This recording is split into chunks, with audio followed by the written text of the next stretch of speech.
And please make sure to put any questions that you have in the question chat.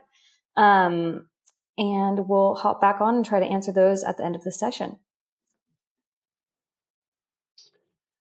Hey everyone, I'm gonna briefly introduce myself and Glimpse, and then I'm gonna hand things over to Pam, who's gonna do most of the talk. And you may recognize me. I've done a couple of these at different IIEX conferences. This is my first virtual one. I am excited to be here because we're talking about two things that I think are important in this era of generative AI hype. The first is, how is it actually useful to help organizations accomplish strategic goals? And what lessons can we learn about what to do and what not to do? And the second is really advanced kind of generative AI capabilities, including what people call sometimes digital twins, which is to say the virtual extensions of doubles of real audiences that we're building based on really high quality first party data in order to have a real time conversation partner and allow for much more agile, impactful, and engaging thought leadership. And Pam here is an expert at thought leadership. So I'm going to go to this slide. We're going to cover introductions, of course. Pam will cover how to amplify human-driven content in an AI world. And I think this is applicable to every organization, even if you don't have a really established thought leadership team, because everyone is a content marketer now. There's no way around it. I'm going to talk some about Growth Gabby, who is a fake person, but an important fake person I'd like to introduce you to. Then Pam's going to cover some tips and takeaways, and we're going to handle Q&A together. Very briefly, this is us. And so what's Glimpse? Glimpse, of course, was HubSpot's partner on this project, is still HubSpot's partner, and we love HubSpot. They're an amazing client. But Glimpse generally is a audience and market discovery platform. And the idea is that you can run a survey end to end, of course, with a special focus on language and sentiment and emotion. But you can actually upload any of your market research data, from Glimpse surveys to Qualtrics surveys. You can upload social data, you can upload NPS data, and then have a conversation with it in real time. And with the aid of generative AI, create really amazing outputs. So not just research findings, but key messages. And like Pam's going to talk about today, things like digital twins of precisely targeted audience segments that are reliable and actually help you as opposed to confuse you. So I'm going to hand things over to Pam now. Yeah. Hi, everyone. I am Pam Bump. I work at HubSpot in the HubSpot media arm. So for those who don't know, HubSpot is a customer platform, and we have marketing, sales, service, enterprise, and all sorts of other hubs that help you build that inbound marketing funnel that goes from inbound marketing to sales to service, and really helps you build a catered customer experience to your customer.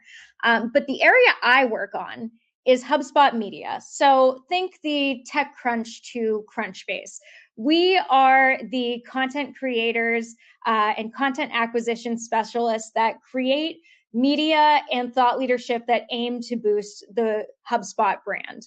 But before we go into detail about what exactly I do on media, I'll give you a little bit of background. As although I work at a big company, I might identify with some of you who may be working at a startup or having a first-time role in research or content. So I started out in startups and news, often working on web strategy, audience engagement. And then ultimately, I moved into growth editing, which is building content to cater to new channels, new audiences, essentially the experimental content.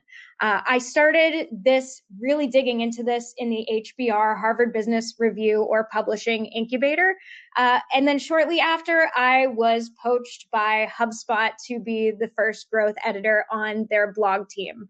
Within just a few years, I was able to build a bunch of large-scale experiments that led to me justifying a team, which we started in 2022, the Content Innovation and Research team.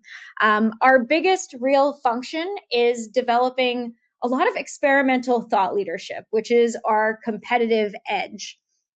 So digging into that a bit, our team builds a lot of experiments, and we essentially say, what is the channel? What is the target? What is the goal that we're after? And how can we build and cater content to that? So we were initially started as a complement to our SEO team. We had all the SEO data in the world. It was very robust, which is always a great place to start. But the HubSpot blog had all of its eggs in the SEO basket. And now, as we know from Google volatility and algorithmic shifts, you need to drive traffic from other channels and other audiences aside from just searchers. So we came on and we started doing a lot of experimentation.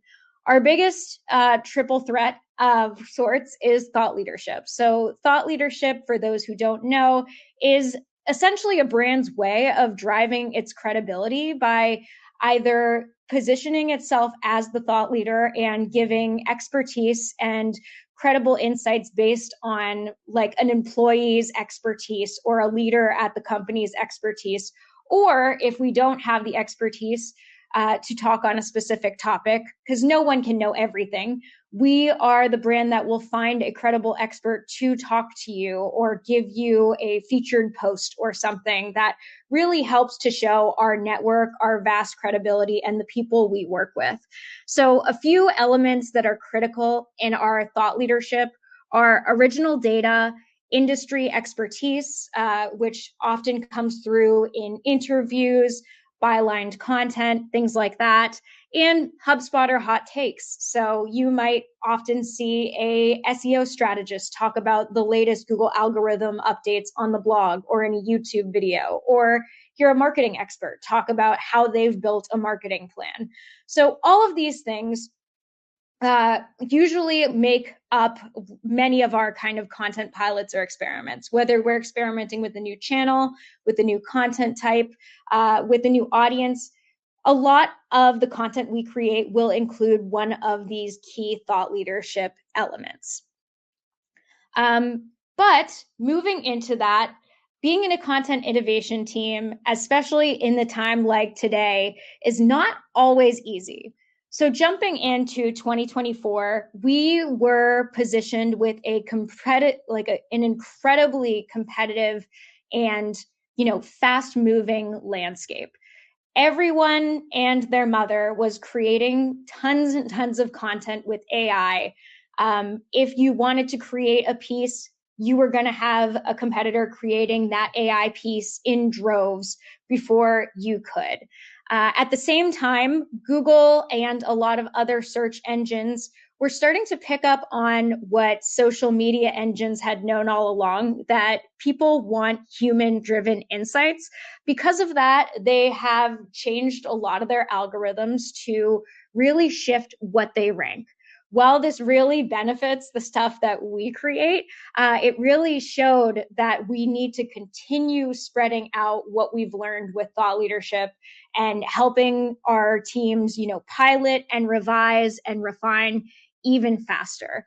On top of that, while Google has all these great algorithms that are, amplifying human-driven content, there's also the issue of AI-driven search. So a lot of people started using GPT or Google AI overviews to, get quick answers to questions. But with, an early kind of lack of trust for just AI platforms people don't really know or aren't familiar with yet, they still were craving that human-centered or credible content. Just getting a blurb from a platform you're still kind of learning, or Google, which is, sifted through every single web page, isn't always enough. Sometimes you want to go directly to that web page and figure out how this content is based in expertise. So essentially, people are craving that human connection and that human expertise even more than ever. Our opportunity was to use our skills that we've already developed over the years to amplify that and figure out how do we use AI rather than seeing it as a foe, as using it as more of a friend. How do we streamline the process and journey we go on to get that human-driven content?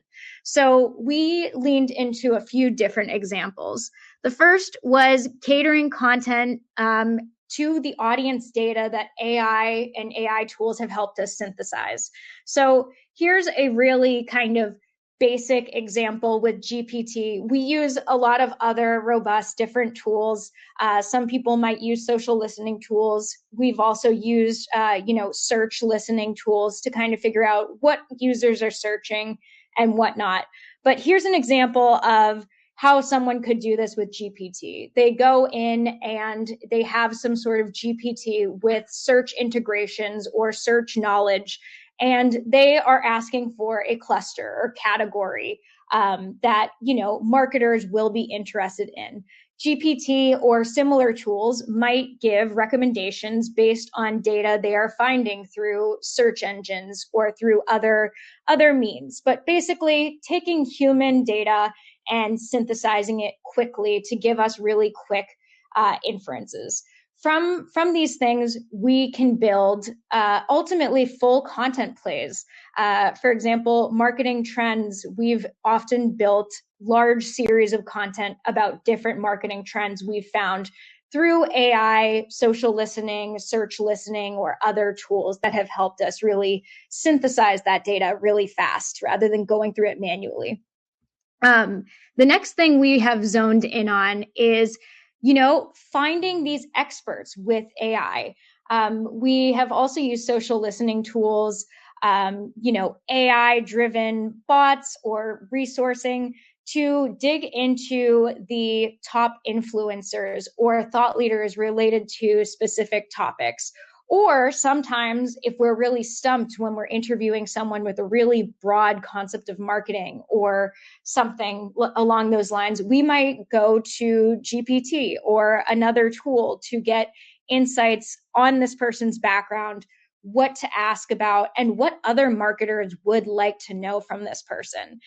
So again, showed a really high level example of something that someone in a small business could do with a GPT, asking what are some top influencers. Obviously, we have built out really more robust tools than just kind of going to GPT, but it is something that you can use in a small, quick effort situation. So some people you'll see on this list are Neil Patel.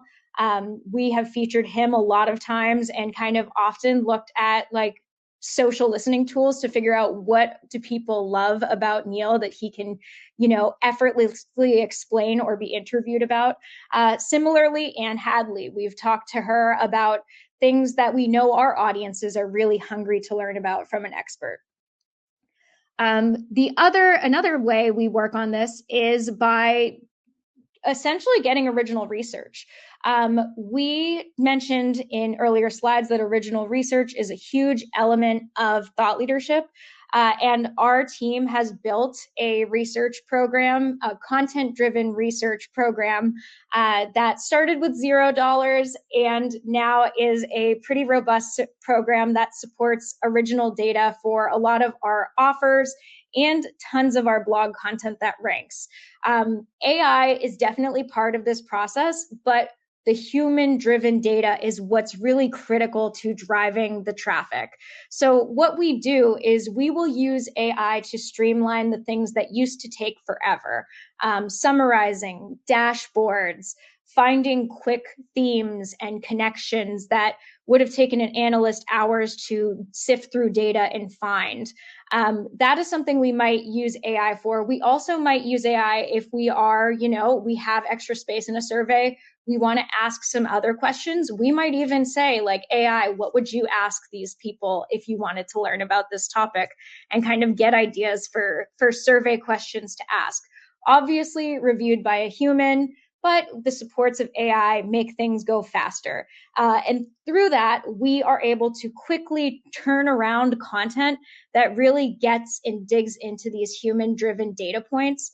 And then we combine that further with thought leadership from experts and give their quotes and hot takes on this data to further amplify that data, that human-driven data that AI has helped us collect. The last big thing, which is really, really important, is testing. AI has changed the way we test. while I am on a team within a really large public company, I still am a marketer. I still am in content. We're not given millions of dollars. We still are expected to run lean.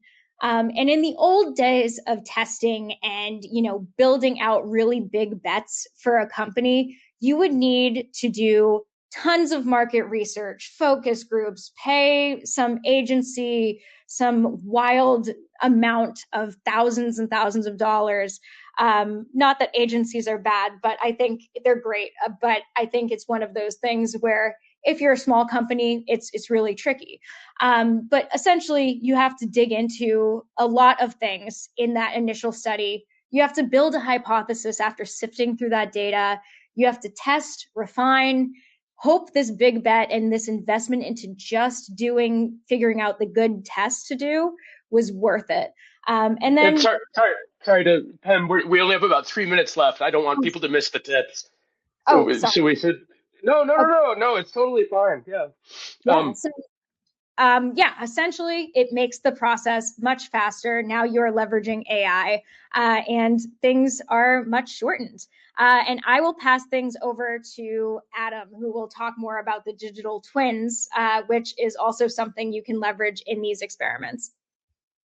Hey, yeah, just super quickly, and we're happy to chat with people more about digital twins later, but it's a really sophisticated way to bring to life a particular audience segment, and it's something that we've done together with HubSpot, really at the request of senior leaders. And the idea is not only to get a more nuanced, complete, and human picture of an ideal HubSpot persona, what HubSpot is calling Growth Gabby, but also to be able to interact with that persona in real time to test content ideas, content strategy, product ideas, or campaigns.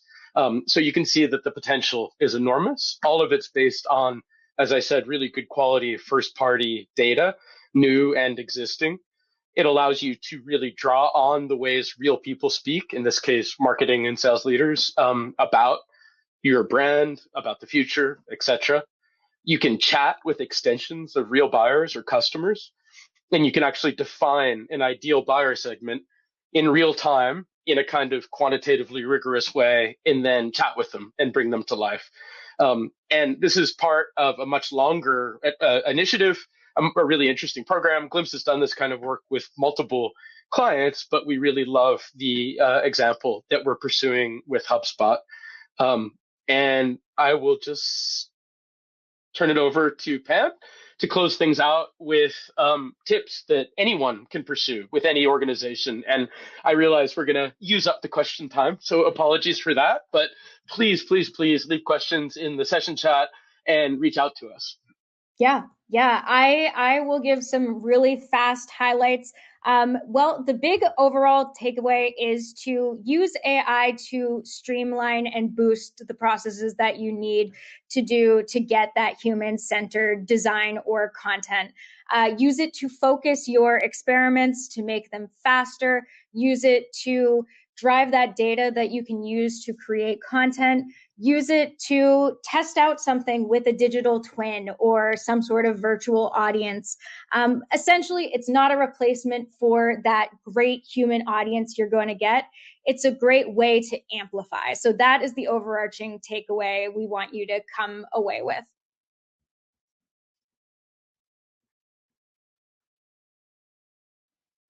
And lastly, if you want to reach out to us, feel free. Here's our information. We are also working on building a emerging innovators community. So if you would like to learn more about that, feel free to let me know. Awesome. Well, thank you both so much. It's been really great, and as Adam said, if you have any questions, please feel free to reach out to them afterwards. Typically, I recommend LinkedIn, but I don't know if you guys have any preference as far as where people find you. Yeah, LinkedIn or email is fine. Yeah, okay. Yeah, either LinkedIn or email is great. Thanks, Natalie. Perfect. All right. Have a good one. Bye. You too.